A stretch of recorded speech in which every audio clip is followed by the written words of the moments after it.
Tensions surrounding the ongoing conflict involving Iran, the United States, and Israel continue to escalate, with new political statements, military claims, and diplomatic developments emerging across multiple fronts. US President Donald Trump has claimed that Iran has requested a ceasefire. In a post on his Truth Social platform, Trump said that Iran's new regime president, whom he described as less radicalized and more intelligent than previous leaders, had asked the United States for a ceasefire. Trump stated that Washington would only consider such a move if the Strait of Hormuz is reopened and remains open, free, and clear. Until that happens, he said the United States would continue its military actions against Iran. Iran's Revolutionary Guards have rejected that condition, insisting the strategic waterway will remain closed to what they described as the country's enemies. In a statement broadcast on Iranian state television, the Guards said the Strait of Hormuz is firmly under the control of their naval forces and will not be opened to the enemies of this nation. Meanwhile, Iran's military leadership issued a warning involving US personnel stationed in the Middle East.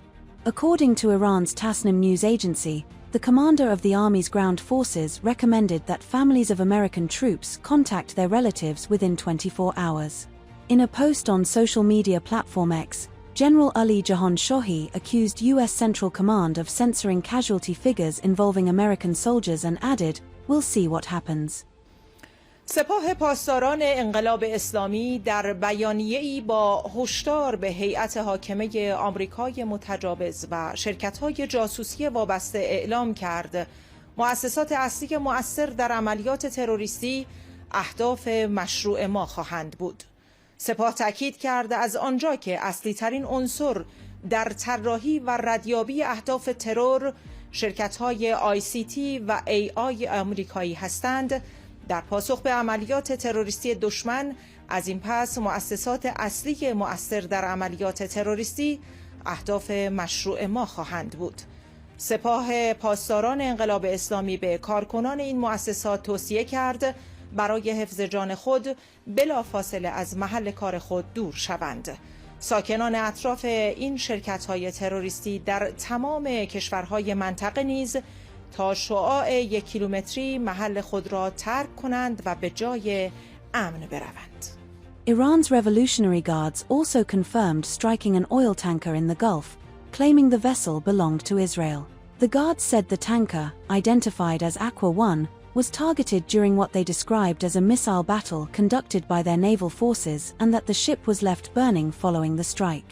On the humanitarian front, Iran's Red Crescent reported widespread damage caused by recent US-Israeli attacks. The organization said more than 115,000 civilian units, including residential buildings, medical facilities, educational institutions, and relief centers, had been damaged or destroyed. A significant number of these were located in Tehran province. The Red Crescent added that at least 1,526 people had been rescued from rubble. In a separate development, Iran's new supreme leader Mujtaba Khamenei sent a message praising Hezbollah and its leader Naim Qassem. According to a statement circulated by Iran's state-linked ISNA news agency, Khamenei commended Hezbollah's leadership for demonstrating steadfastness and patience against what he described as enemies of the Islamic world.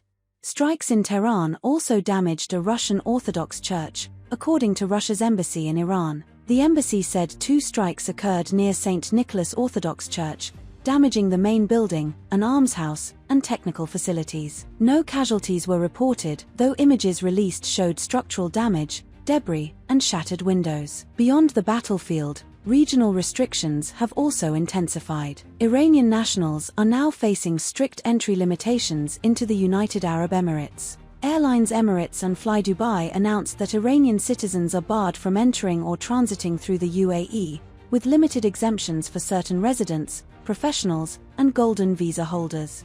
Travel agencies in the UAE reported a sharp rise in visa rejections since the conflict began, with one agency saying it had received instructions not to process Iranian visa applications. Diplomatic efforts are also underway. British Prime Minister Keir Starmer announced that the United Kingdom will host a meeting involving around 35 countries to discuss reopening the Strait of Hormuz and restoring safe navigation. The talks aim to explore diplomatic and political measures to guarantee the safety of ships and resume the movement of vital commodities. When asked about Donald Trump's remarks suggesting the United States could withdraw from NATO, Starmer said he would act in Britain's national interest regardless of external pressure or political noise. President Trump has said this morning that he's considering pulling the US out of NATO. You've just talked about looking at a new long-term partnership with the EU, including on security.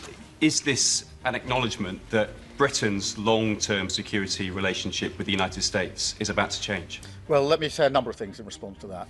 Firstly, NATO is the single most effective military alliance the world has ever seen.